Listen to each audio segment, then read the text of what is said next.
Salam jumpa para pemirsa dalam acara Today's Breakthrough. Hari ini kita akan belajar firman Allah yang pasti akan membuat Anda mengalami terobosan.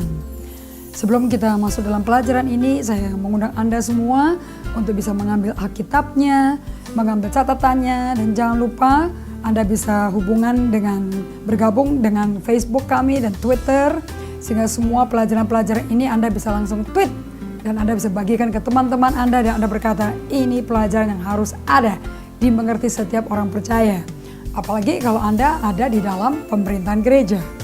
Pelajaran kita hari ini adalah berbicara mengenai spiritual authority. Mari kita akan pelajari dari Roma 13 ayat 1 sampai ayat 14 dan juga Ibrani 1 ayat 3 dan Yesaya 14. Saya mau Anda bisa baca sama-sama dengan saya di Roma 13. Dikatakan di sini bahwa tiap-tiap orang harus takluk kepada pemerintah yang di atasnya. Sebab tidak ada pemerintah yang tidak berasal dari Allah. Dan pemerintah-pemerintah yang ada ditetapkan oleh Allah. Sebab itu barang siapa melawan pemerintah, dia melawan ketetapan Allah. Siapa yang melakukannya akan mendatangkan hukuman atas dirinya. Sebab jika seorang berbuat baik, ia tidak usah takut kepada pemerintah. Hanya jika ia berbuat jahat, ia bisa takut. Maukah kamu hidup tanpa takut terhadap pemerintah? Perbuatlah apa yang baik dan kamu akan beroleh pujian daripadanya. Ayat 4. Karena pemerintah adalah hamba Allah untuk kebaikanmu, tetapi jika engkau berbuat jahat, takutlah akan dia. Karena tidak percuma pemerintah menyandang pedang. Pemerintah adalah hamba Allah untuk membalaskan murka Allah atas mereka yang berbuat jahat. Sebab itu perlu kita menaklukkan diri, bukan saja oleh karena kemurkaan Allah, tapi juga oleh karena suara hati kita. Ayat 6, itulah juga sebabnya maka kamu membayar pajak. Karena mereka yang mengurus hal itu adalah pelayan-pelayan Allah. Bayarlah kepada semua orang apa yang harus kamu bayar, pajak kepada orang yang berhak menerima pajak, cukai kepada orang yang berhak menerima cukai, rasa takut kepada orang yang berhak menerima rasa takut, dan hormat kepada orang yang berhak menerima hormat. Ayat 8, janganlah kamu berhutang apa-apa kepada siapapun juga, tetapi hendaklah kamu saling mengasihi. Sebab barang siapa mengasihi sesama manusia, ia sudah memenuhi hukum Taurat. Karena firman jangan berzina, jangan membunuh, jangan mencuri, jangan mengingini, dan firman lain manapun juga sudah tersimpul dalam firman ini, yaitu kasihlah sesamamu manusia seperti dirimu sendiri. Nah, kita mau stop di sini dan kita sekarang baca di Ibrani 1 ayat 1 sampai yang ketiga. Setelah pada zaman dahulu Allah berulang kali dan dalam berbagai cara berbicara kepada nenek moyang kita dengan perantara nabi-nabi. Maka pada zaman akhir ini ia telah berbicara kepada kita dengan perantaraan anaknya yang telah ia tetapkan sebagai yang berhak menerima segala yang ada. Oleh dia, Allah telah menjadikan alam semesta.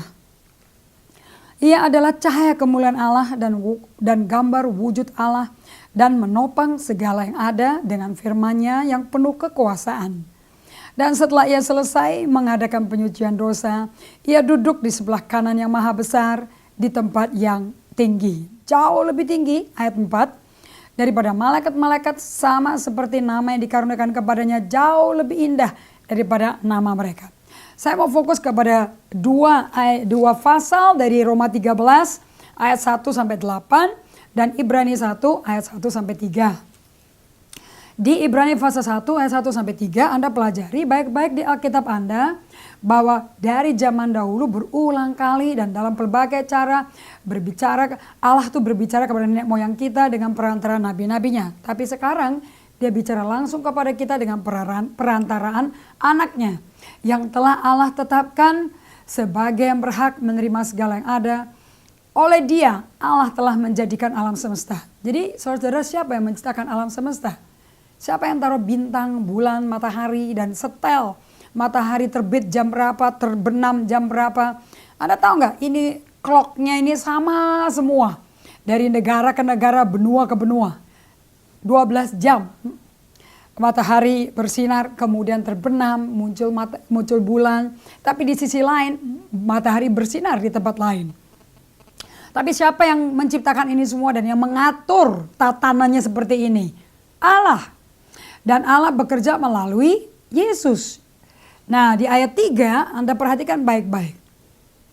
Ia adalah cahaya kemuliaan Allah. Yesus, anak Allah, adalah cahaya kemuliaan Allah. Jadi barang siapa melihat Yesus sudah melihat Allah.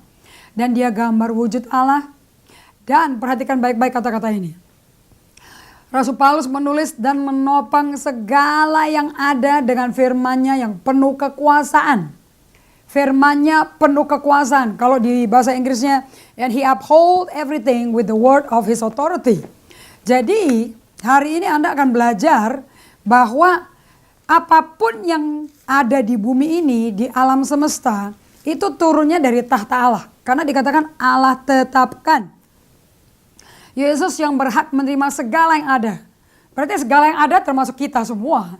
Langit, bumi, laut dan isinya, bahkan neraka, itu ada karena ketetapan dari Allah yang ditetapkan di ciptanya semua. Dan siapa pengelola ketetapan tersebut? Siapa yang membawa wewenang untuk wewenang Allah untuk menguasai semuanya, mengatur konstelasi semuanya? Yesus. Yesus dapat dari siapa? Dari Allah. Jadi semua tindakan-tindakan Allah itu keluarnya dari tahta kerajaannya, dari surga. Nah, dari surga diteguhkan wewenangnya. Kalau saya mau ngomong otoritas itu wewenang. Mungkin lebih gampang sebelum saya masuk dalam pelajaran lebih lanjut. Wewenang itu lebih besar daripada kekuatan atau kuasa. Karena wewenang itu izin. Jadi Allah kasih izin ke Yesus untuk mengatur alam semesta. Allah memberi wewenang kepada Yesus.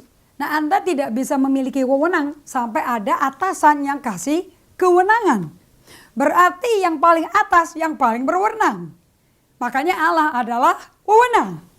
Pribadi Allah adalah wewenang. Dialah wewenang. Makanya semua dosa yang kita lakukan itu sebelum kita lahir baru, sebelum kita kenal Injil, pada waktu pertama kali sampai Injil dibagikan, kita dengar sungguh-sungguh dan kita mencari susunan hidup tatanannya teratur itu. Anda bisa datang dari keluarga berantakan, dysfunctional, broken home, dysfunctional, ada komplit papi mami, kakak adik, tapi pada nggak berfungsi. Sehingga adik memerintah, kakak perempuan memerintah, mami diperintah, ayah pasif. Nah, Anda kalau besar di keluarga kayak gitu kan nggak enak kan?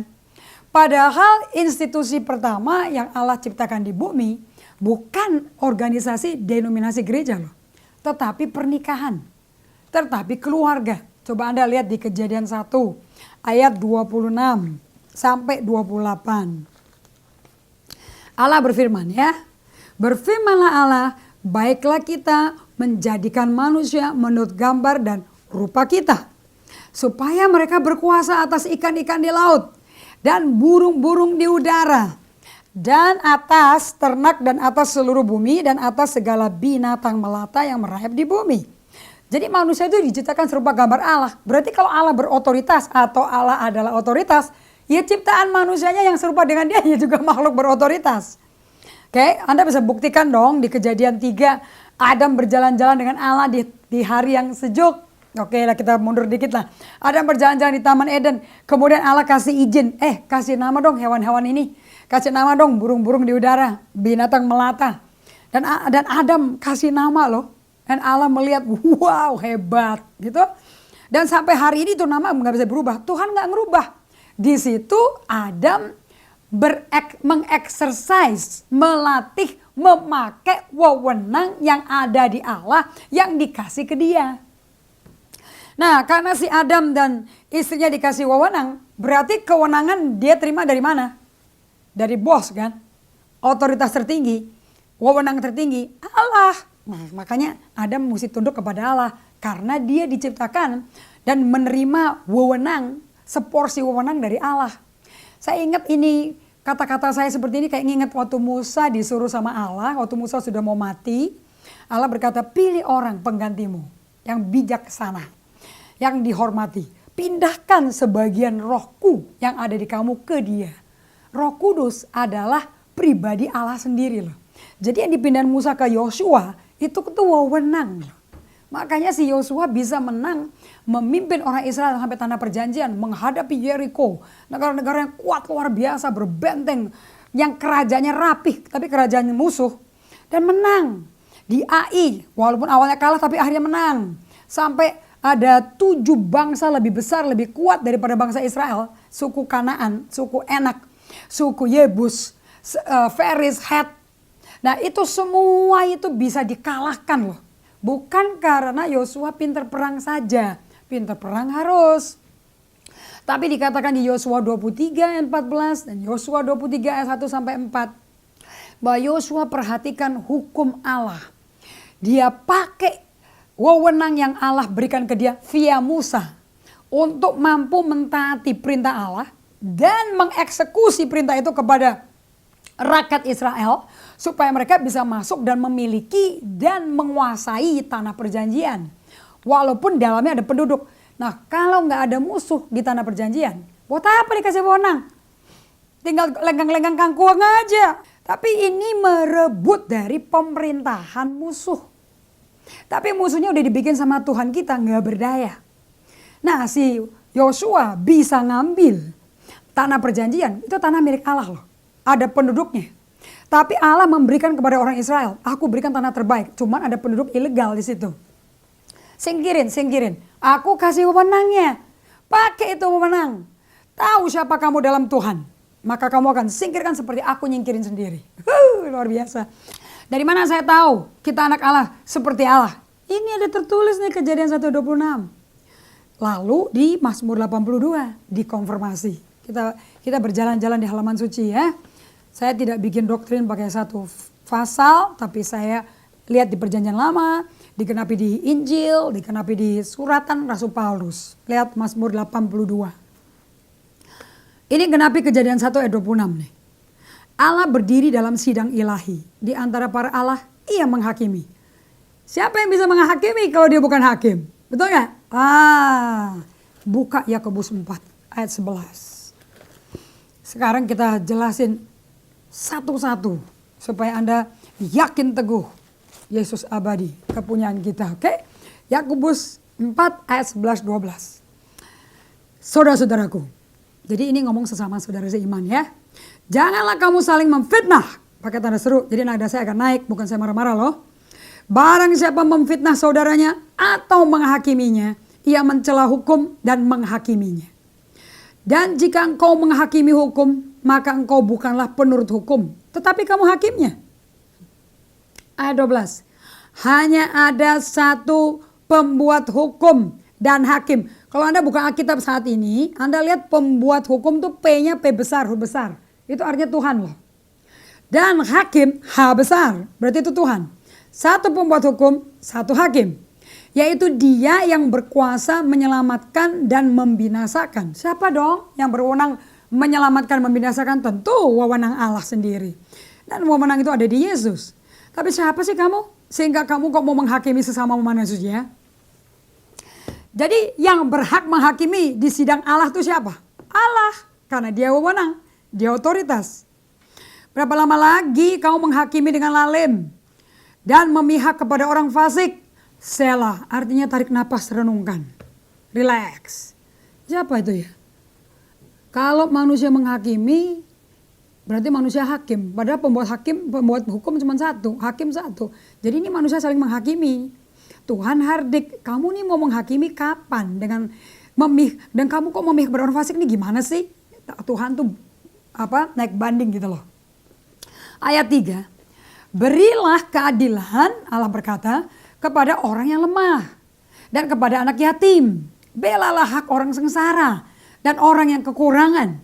Luputkanlah orang yang lemah dan yang miskin. Lepaskan mereka dari tangan orang fasik. Mereka tuh tidak tahu dan tidak ngerti apa-apa. Dalam kegelapan mereka berjalan, goyanglah segala dasar bumi. Aku sendiri telah berfirman, kata Tuhan, kamu adalah Allah. Tapi A kecil ya. Dan anak-anak yang maha tinggi, kamu sekalian. Siapa Allah yang maha tinggi? Tentu Allah Tuhan pencipta langit dan bumi, Allah Abraham, Ishak dan Yakub. Nah di sini dikatakan bahwa di ayat 1 Allah berdiri dalam sidang ilahi di antara para Allah yang menghakimi. A tapi A kecil. Nah kita kan diciptakan serupa gambar rupa Allah. Jadi bagaimana Allah? Dia wewenang, dia punya wewenang, dia berkewenangan, dia berfirman dan firman-Nya adalah firman yang berwenang. Contoh ya, kalau Anda nyetir mobil nih, Jakarta kan macet, Anda hilang kesabaran gitu loh. Terus Anda terlambat rapat atau Anda terlambat masuk ke kantor, panik Anda. Terus Anda bikin shortcut, jalan tikus, cut. Oke? Nah pada waktu Anda bikin shortcut tersebut, Anda kayaknya santai-santai aja gitu loh.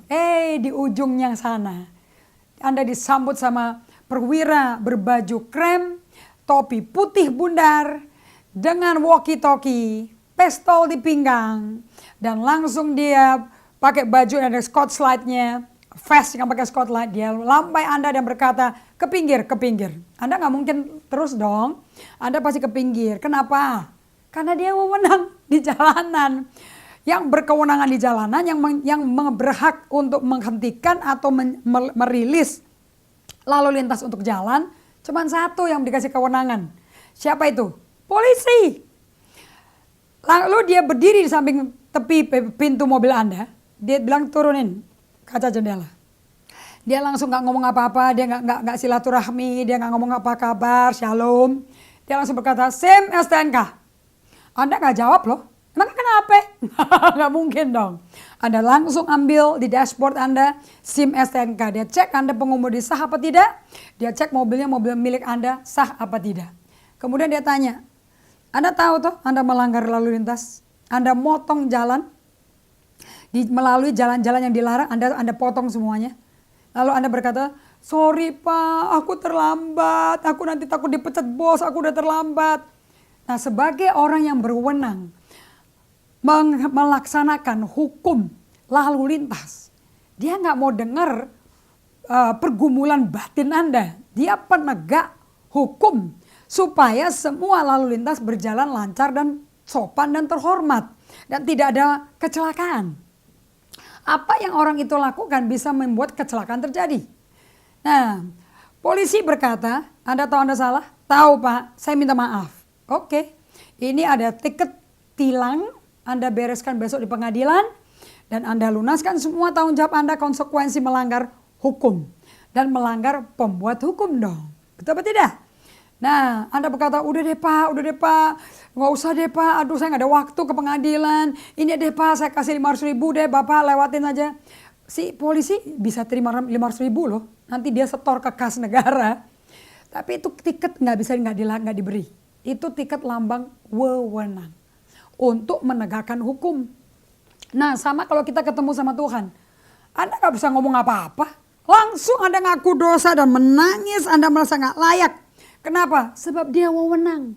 Dia yang menata segalanya sesuai rencananya, sesuai ciptaannya agar semuanya bekerja dengan membawa kebaikan, sukacita, damai sejahtera, benar oleh Roh Kudus. Ingat kerajaan Allah? Roma 14:17. Nah, kita balik ke Mazmur 82. Ayat 1, Allah berdiri dalam sidang ilahi di mana para Allah berada dan ia menghakimi. Nah, di ayat yang ke-6 dijelaskan kamu tuh para Allah. Kenapa? Ini sesuai Kejadian 1:26. Kita kan diciptakan serupa gambar Allah. Dan kita anak Allah yang maha tinggi, berarti kita orang percaya dong. Nah, kita itu diberi wewenang sama Tuhan.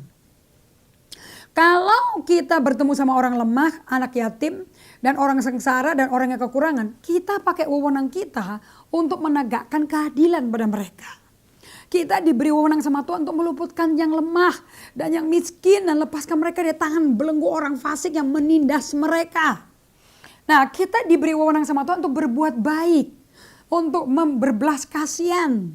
Bukan untuk menindas orang karena kita punya wewenang terus kita nginjek-nginjek orang semau kita. Tidak. Tetapi kita dikasih kewenangan untuk berbuat baik. Kenapa? Karena si miskin, si lemah, si yatim piatu, si sengsara dan orang kekurangan, dia tuh gak ngerti apa-apa. Dan dia itu gak tahu apa-apa. Mereka berjalan dalam kegelapan. Berarti mereka jalannya tuh nyimpang semua. Kenapa mereka lemah, miskin dan sengsara? Karena nyimpang.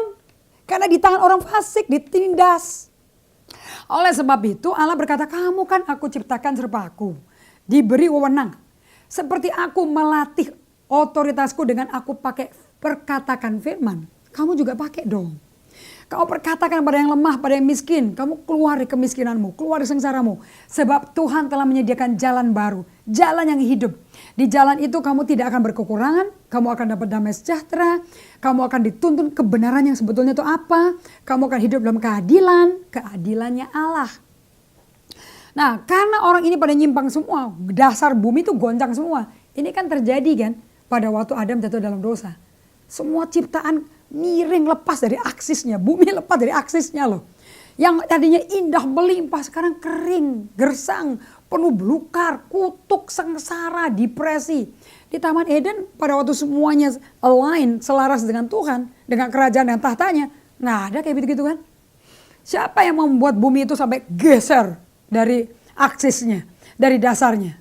Dosa. Siapa biangnya dosa? Iblis. Kenapa kok iblis bikin Adam berdosa? Itu dia yang saya mau bagikan pada Anda. Dengar baik-baik ya.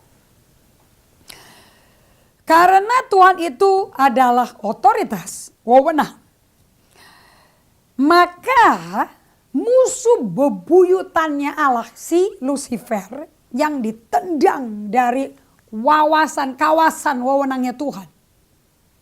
Dia mau jadi yang maha tinggi. Suatu hari dia ngomong gini di hatinya, aku mau bikin tahtaku, aku mau naik ke tempat yang maha tinggi. Lah berarti dia mau tandingan sama Allah dong, karena dia udah kenal Allah sekali. Dia tahu Allah itu yang satu-satunya yang patut disembah, karena dia otoritas tertinggi. Nggak ada Allah, nggak ada apa-apa kita, yang kita pun nggak ada. Masa ciptaan mau menantang pencipta, kan nggak mungkin. Iblis nggak terlalu pusing kamu tuh dengar khotbah. Iblis nggak capek, iblis nggak pusing kamu tuh ke doa malam, ke doa tiap hari. Dia nggak pusing. Iblis paling takut sama satu orang Kristen yang seperti ini. Seperti apa dia takut?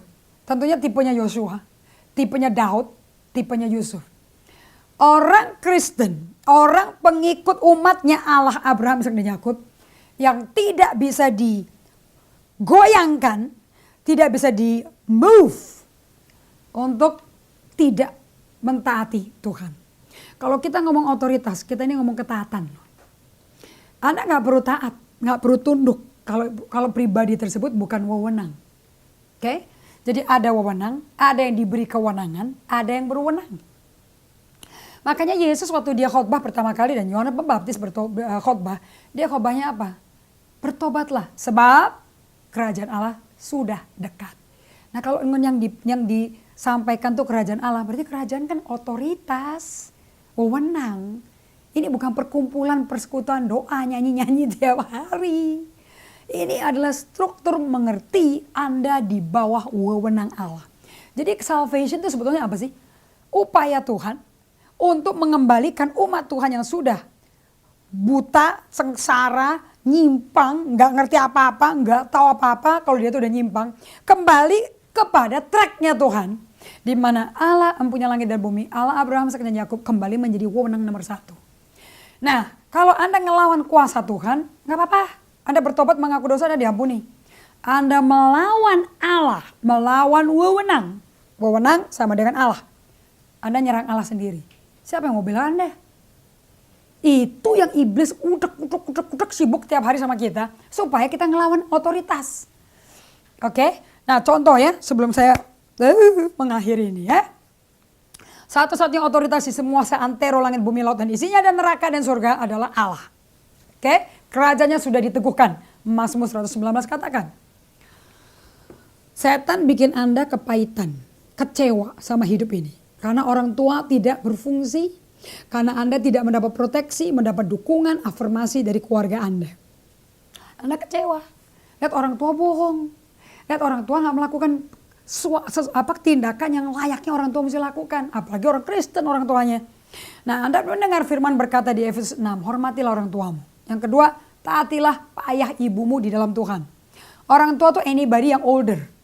Nah kalau taat itu mesti papi dan mami. Itu Anda tunduk, terutama mereka yang sudah ngerti firman dan lahir baru. Oke? Nah, supaya kamu hidup panjang umur dan berbahagia. Nah, Anda kecewa sama orang tua Anda yang gak jadi contoh. Ayah bohong kepada Anda. Ayah bohong pada mama Anda. Di mata kepala Anda. Atau mungkin ayah Anda selingkuh lah. Ini hanya analogi ya. Terus bagaimana Anda? Tetap Anda hormati ayah sebagai ayah. Sebagai kepala keluarga. Nah dia jadi kepala keluarga bukan dia pilih loh. Dia jadi kepala keluarga, Allah yang kasih wewenangnya. Anda baca dong di kitab Kejadian 1 ayat 27-28. Wewenang kepala keluarga, Efesus 5 ayat 22-30. Wewenang kepala keluarga itu ada di suami, ada di papa. Nah apakah dia sempurna apa nggak sempurna itu nggak ada urusan kualitasnya dia. Tapi peranan dia itu sebagai kepala keluarga sudah Tuhan kasih ke dia. Anyway, dia nggak jadi kesaksian bagi Anda. Nah sekarang gimana Anda? Anda hilang hormat? Nggak bisa. Kita sedih berduka pilihan papa salah. Tapi dia tetap kepala keluarga. Dia tetap ayah. Jadi waktu Anda melakukan hal seperti ini, Anda menghormati pemerintahan yang lebih tinggi. Roma 13 ayat 1. Nah waktu itu terjadi, setan gagal menghancurkan keluarga Anda. Justru Anda akan lihat suami, papi Anda balik ke Tuhan dan bertobat. Tapi kalau Anda lawan dia, kurang ajar, bapak apa kayak juga gitu. Ngapain kau ke gereja, bapak gua aja kayak begitu. Padahal dia majelis atau penatua. Nah kalau Anda lagi ngomelnya seperti itu, Anda tahu apa yang Anda lakukan? Anda berontak pada pribadi yang beri wewenang ke ayah Anda sebagai kepala keluarga. Kok sama aja Anda ngomong kayak gini? Apa-apaan tuh Tuhan? Kalau Tuhan sempurna, masa milih kepala keluarga model kayak begini? Bukan papimu yang pilih mau jadi kepala keluarga. Tuhan tetapkan. Kita akan sambung di minggu depan. Ini pelajaran yang saya sangat-sangat nikmati. Enak kalau ngerti. Dan membuat kita mentaati firman, meresponi dalam situasi segala sesuatu yang buruk, yang sangat riskan. Yang sangat banyak kritikan, gosip secara alkitabiah. Karena kita tunduk kepada otoritas. Nah, saya akan mengundurkan diri karena kita sudah sampai penghujung acara ini. Tadi kan saya ada sebut dikit-dikit ya mengenai di Mazmur 82.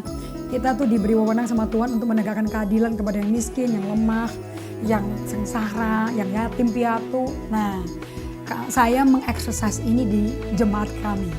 Dengan kita mengadopsi suatu dusun dengan 750 penduduk, 250 murid. Kita bikin sekolah PAUD dan sebenarnya naik ke SD tanggal 31 Maret. Mereka akan datang. Anda akan bisa lihat bagaimana orang yang tidak punya otoritas, tidak tahu otoritas apa, bisa berubah total karena mau dididik. Melalui apa didiknya? Kasih sayang. Allah adalah kasih. Kita akan sambung lagi acara Breakthrough, Today's Breakthrough. Dan Anda akan, saya senang sekali lihat murid-murid ini dari dusun-dusun yang gak ngerti otoritas, yang papinya bergarung-garung, maling-maling, bisa berubah jadi mau jadi dokter, mau jadi pilot, mau jadi presiden RI, luar biasa. Saya sambut Anda juga kalau ingin lihat hasil pelayanan kami tunduk pada otoritas ini tanggal 31 Maret. Anda bisa bergabung dengan Facebook dan Twitter kami dengan akun Indri Gautama. Atau kunjungi website kami www.indrigautama.org. Ikuti segala artikel dan event-event menarik yang kami praktekkan dari firman Allah. Baik, dari acara Today Breakthrough kita akan berjumpa lagi minggu yang sama, hari yang sama, di acara yang sama, dengan pengajaran yang dilanjutkan yang sama hari ini. Tuhan memberkati.